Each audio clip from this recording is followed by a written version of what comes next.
नमस्कार। Competitive exams की तैयारी मतलब एक डर तो हमेशा ही बना रहता है ना? गलतियों का डर और सबसे बड़ा डर नेगेटिव मार्किंग का। पर सोचिए, क्या हो अगर मैं कहूं कि सफलता का राज ज्यादा घंटे पढ़ने में नहीं बल्कि सही तरीके से पढ़ने में छिपा है। तो आज हम यही जानने वाले हैं कि कैसे कुछ स्मार्ट तरीके अपनाकर इस डर को जीत में बदला जा सकता है। ये लाइन मुझे लगता है हर एस्पिरेंट को पता है कि ये कितनी सच है। नेगेटिव मार्किंग सही में सिलेक्शन का सबसे बड़ा किलर है। ये वो दीवार है जो अक्सर सपनों और हकीकत के बीच में आ जाती है। ज्यादातर स्टूडेंट्स के लिए यही वो बारीक सी लाइन है जो सक्सेस और फेलियर को अलग करती है। पर सवाल ये है कि आखिर ये इतनी खतरनाक है क्यों? देखिए, हमें लगता है कि एक गलत जवाब का मतलब है -1, लेकिन असल में ये -1 नहीं है, ये -4 है। हाँ, पूरे 4 नंबर का घाटा। सोचिए कैसे? एक नंबर तो गया नेगेटिव मार्किंग में, और वो 3 नंबर भी तो हाथ से गए जो सही जवाब देने पर मिल सकते थे। और तो और, उस सवाल पर जो कीमती टाइम लगाया, वो भी वेस्ट हो गया। मतलब इसका असर हमारी सोच से कहीं ज्यादा गहरा है।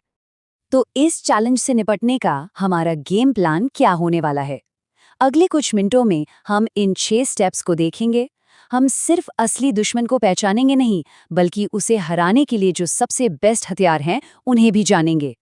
ओके, तो सबसे पहले इस किलर को थोड़ा और गहराई से समझते हैं। सोचिए, खासकर उन स्टूडेंट्स के बारे में जो कट ऑफ के बिल्कुल बिल्कुल पास होते हैं। उनके लिए एक एक गलती का मतलब है या तो लिस्ट के अंदर या लिस्ट से बाहर। यही वो डिसाइडिंग फैक्टर बन जाता है। इसे ऐसे समझते हैं, मान लीजिए एक नदी है, एक स्टूडेंट इस पार है, दूसरा उस पार, और मजे की बात यह है कि दोनों की तैयारी और मेहनत लगभग लगभग एक जैसी है। तो फर्क क्या है? फर्क है बस कुछ गलतियों का।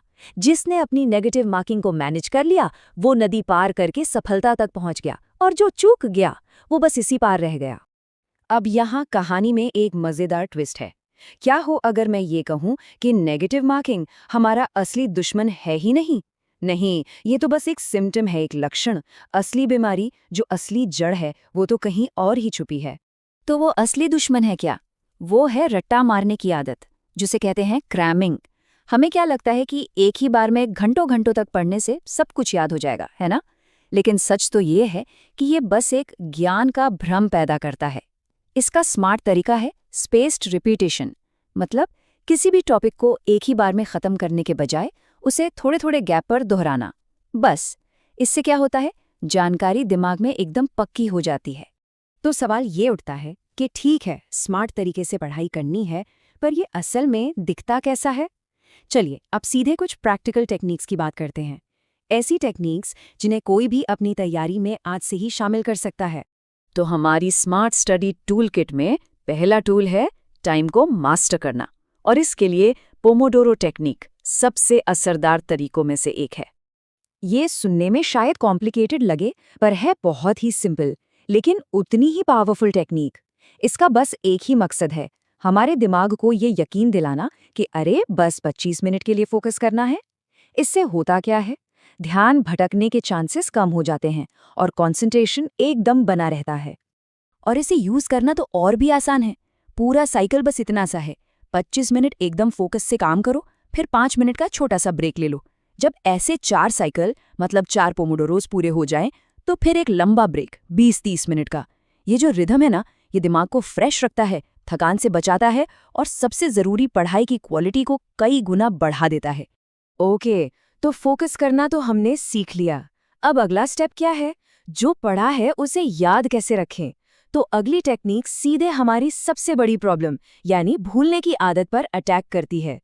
ये एक साइंटिफिकली प्रूवन प्रिंसिपल है, जिसे स्पेस्ड रेपिटेशन भी कहते हैं। इसका बेसिक आइडिया बहुत सिंपल है।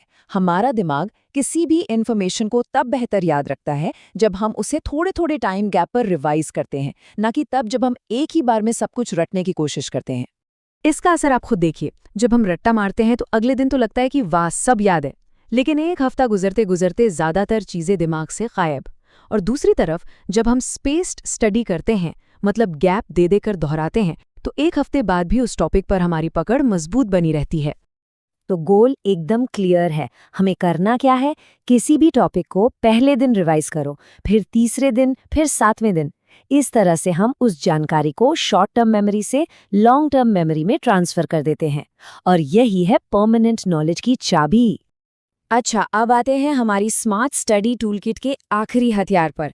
ये है इन्फॉर्मेशन को सही तरीके से ऑर्गेनाइज करना। क्योंकि सीधी सी बात है, जो चीज़ ऑर्गेनाइज्ड नहीं है उसे याद रखना बहुत मुश्किल होता है, और इसके लिए कॉर्नेल मेथड से बेहतर कुछ नहीं है। कॉर्नेल मेथड का सारा जादू इसके लेआउट में है। सोचिए, एक पेज है, उसे 3 सेक्शन में बांटा जाता है।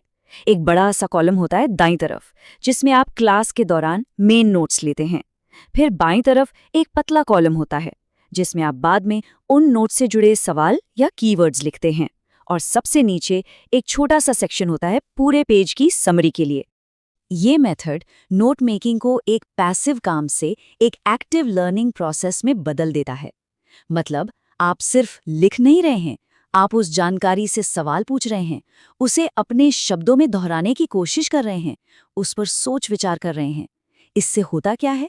इन्फॉर्मेशन सिर्फ दिमाग में रिकॉर्ड नहीं होती, बल्कि वो आपको गहराई से समझ में आती है।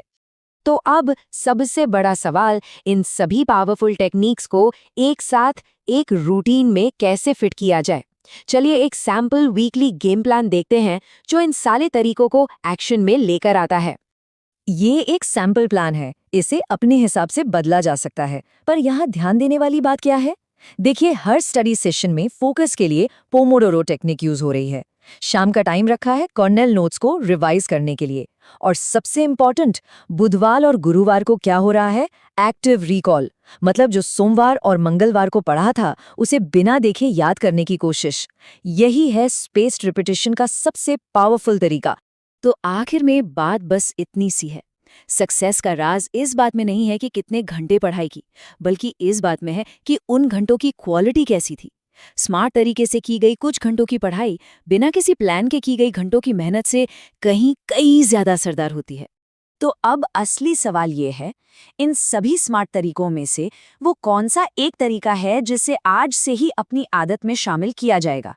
क्योंकि याद रखिए, हर बड़ा बदलाव हमेशा एक छोटे और स्मार्ट कदम से ही शुरू होता है।